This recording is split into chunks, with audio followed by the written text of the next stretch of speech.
أعوذ بالله من الشيطان الرجيم بسم الله الرحمن الرحيم الله يستهزئ بهم ويمدهم في طغيانهم يعمهون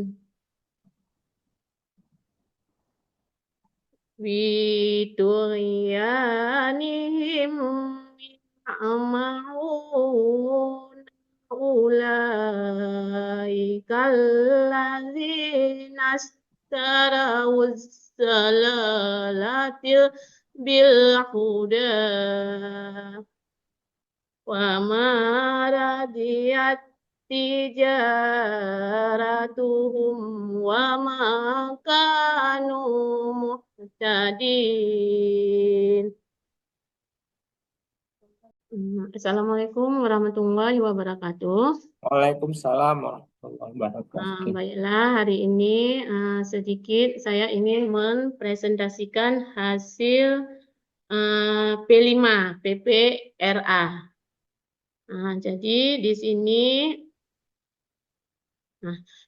judul modul proyek P5 PPRA adalah tema gaya hidup berkelanjutan. Jadi topiknya yaitu sampah dari ampas kelapa. Jadi proyek profil membuat kolase kaligrafi doa niat mandi wajib dari ampas kelapa.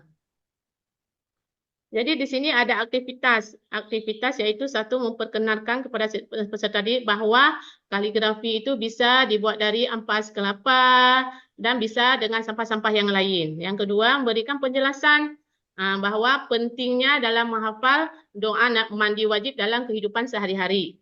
Yang ketiga, mengajak peserta didik untuk menonton bagaimana cara membuat kaligrafi kolase niat mandi wajib.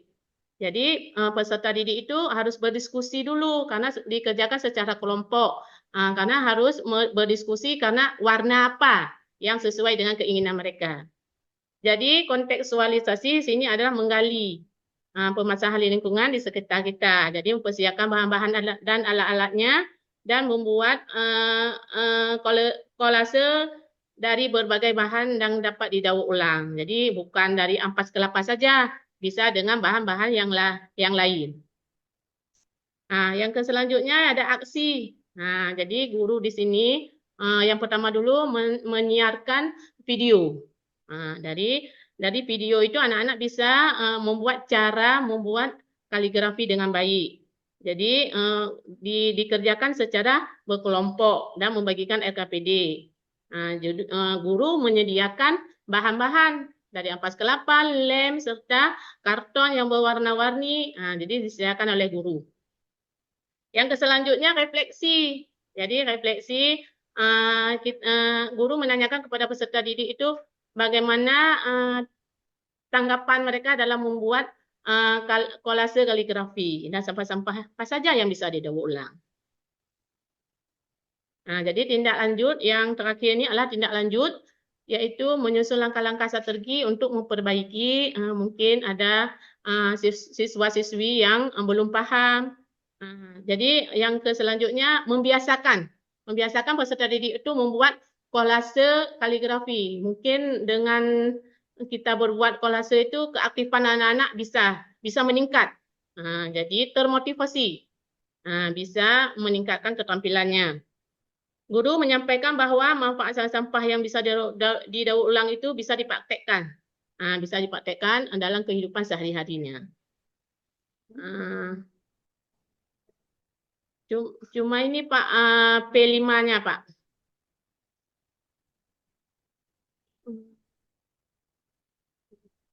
P3. Lanjut P3. Jadi ini P3. Judulnya yaitu peningkatan pembelajaran discovery learning dalam peningkatan hasil belajar pada materi pokok menyambut usia balik, yaitu pada SD kelas 4 ya. Nah, jadi latar belakangnya sistem pendidikan Indonesia kini banyak mendapat perubahan karena adanya upaya-upaya bermacam cara-cara pembaruan sehingga dapat mewujudkan dunia pendidikan semakin maju.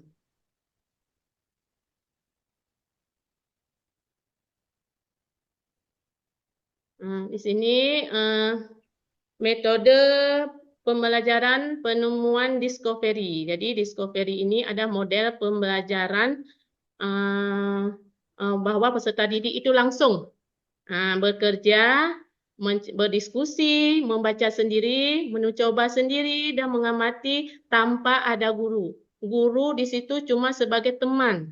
Jadi apabila ada kelompok-kelompok itu peserta didik yang dalam kesulitan, guru juga ikut berperan. Juga ikut berperan membantu menjelaskan di mana kendala-kendala dalam mengerjakan tugas yang diberikan oleh guru. Terus, jadi ini adalah subjek ya, subjek penelitian.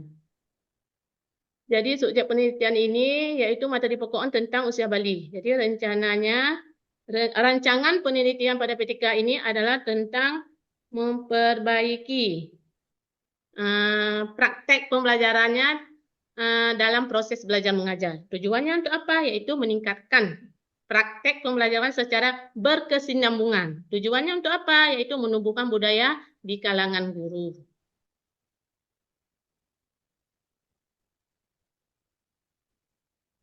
Siklusnya ada dua.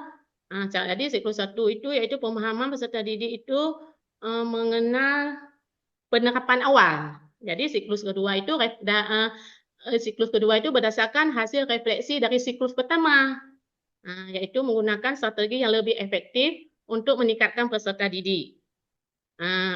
Melakukan evaluasi akhir yaitu mengukurkan peserta didik dalam penerapan discovery yang telah diperbaiki. Tahap-tahapnya yaitu perencanaan, pelaksanaan, pengamat, peneliti, mengkaji, melihat, memperhatikan hasil atau dampak dari tindakan yang berdasarkan lembar observasi.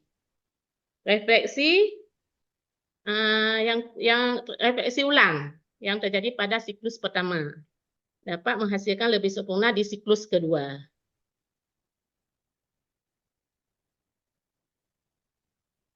Yang terakhir yaitu instrumen penilaian. Jadi penilaian itu bisa dilakukan dengan analisis soal, butir soal, tarif kesukarannya, dan daya pembeda. Daya pembeda di sini adalah membedakan soalnya.